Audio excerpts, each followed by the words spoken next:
Apa sih frugal minimalis atau frugal living itu?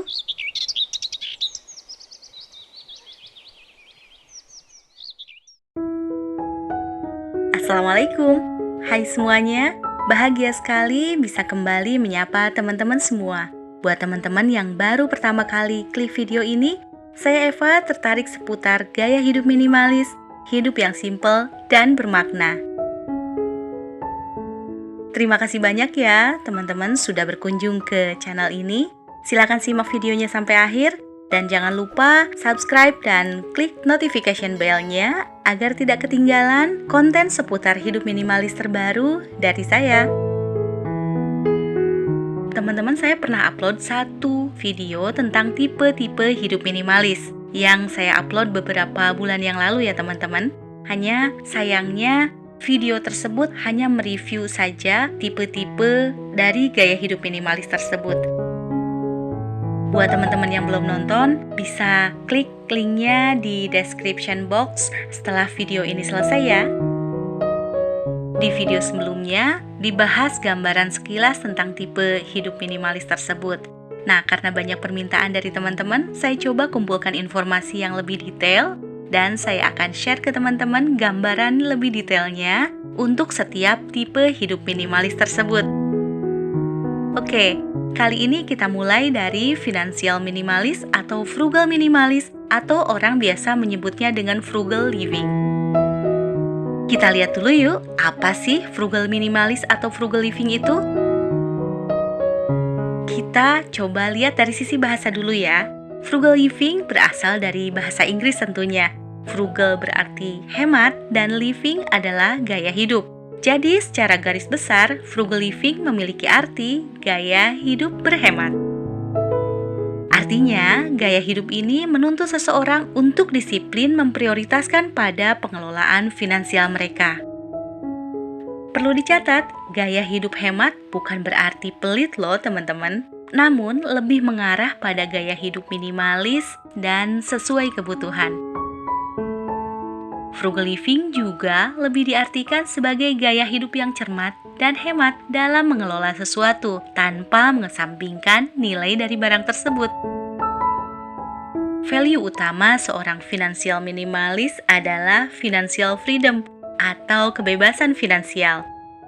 Salah satu prinsip mereka saat berbelanja misalnya adalah membeli barang tidak harus selalu yang baru, tapi kualitasnya tetap baik.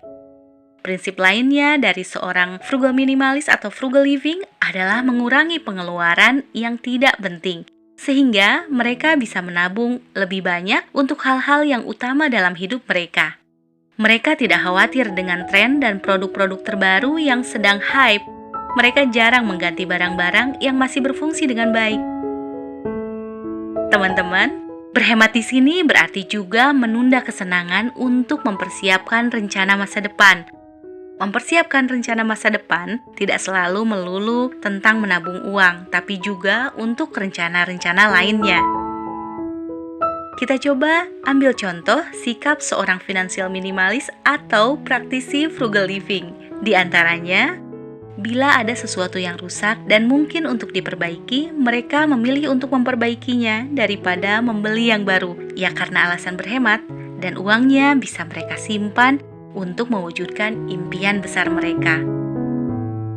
Atau mungkin sebagian frugal minimalis mereka lebih memilih transportasi publik dibanding membeli kendaraan untuk keperluan hariannya dengan alasan juga untuk berhemat. Mereka pandai menggunakan kembali barang yang mungkin orang lain sudah membuangnya. Misal saja nih, menggunakan kembali toples-toples bekas selai untuk tempat bumbu di dapur mereka.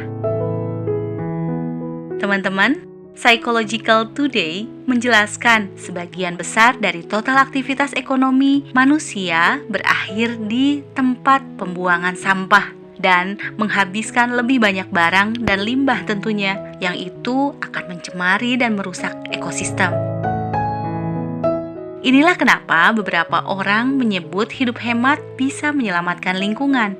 Tindakan seperti menggunakan kembali barang-barang lama akan berefek pada lebih sedikitnya sampah di tempat pembuangan dan saluran air. Selain menyelamatkan lingkungan, Hidup hemat memiliki beberapa manfaat. Simple Dollar memberikan beberapa manfaat hidup hemat, antara lain: pertama, mengurangi stres. American Psychological Association mengungkap data bahwa masalah uang menjadi pemicu stres utama bagi orang Amerika setiap tahun sejak awal studi pada tahun 2007. Penelitian lain tahun 2019 menyatakan bahwa 72% dari 3.000 lebih orang dewasa Amerika yang disurvei pada bulan Agustus 2014, mereka merasa tertekan soal uang selama 12 bulan terakhir. Sementara itu, 64% melaporkan bahwa uang adalah sumber stres yang sangat signifikan secara berkelanjutan. Menjadi hemat tidak selalu berarti tidak pernah stres tentang uang, tetapi setidaknya bisa membantu mengurangi stres tersebut, bukan? Manfaat yang kedua, tidak terlalu memikirkan hidup orang lain. Kebanyakan orang yang hemat menyadari bahwa berhemat memiliki tujuan tertentu. Orang hemat tahu bahwa berhemat bukanlah pengorbanan, itu adalah sarana untuk mencapai tujuan. Juga tidak memperdulikan apa yang dipikirkan orang lain, membebaskan mereka untuk mengikuti impian tanpa mengkhawatirkan orang lain memandang apa tentang dirinya.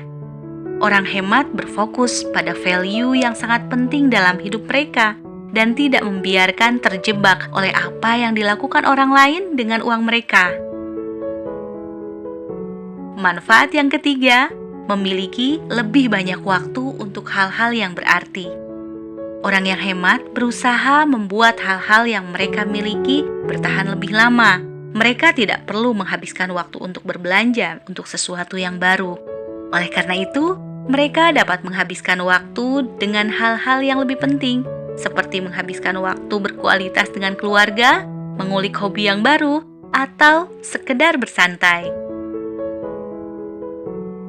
Manfaat yang keempat, hidup hemat baik untuk kemanusiaan. Di saat banyak orang benar-benar kelaparan, di sisi lain ada makanan yang terbuang sia-sia. Ketika kita berkomitmen untuk tidak membuang lagi sisa makanan, artinya kita mengurangi jejak karbon dan membebaskan sumber daya untuk orang lain yang mungkin sangat membutuhkannya. Mungkin tidak banyak dampaknya, tapi setidaknya itu sesuatu yang berarti, bukan? 5. Memiliki kemampuan untuk memberi banyak. Bagi kita yang ingin memberi atau bersedekah lebih banyak, menjalani gaya hidup hemat adalah salah satu solusinya. Dan yang keenam adalah pensiun dini. Semakin banyak menabung, semakin banyak uang yang dapat disimpan untuk masa pensiun. Kita yang memulai lebih awal dan menabung lebih banyak dari pendapatan kita, kemungkinan besar akan mencapai angka pensiun lebih awal dari rekan-rekan kita.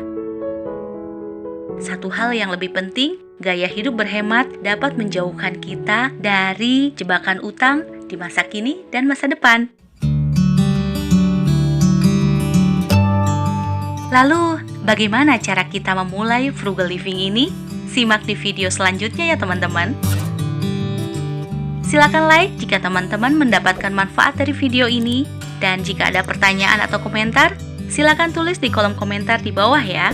Yang belum subscribe, silahkan tekan tombol subscribe-nya.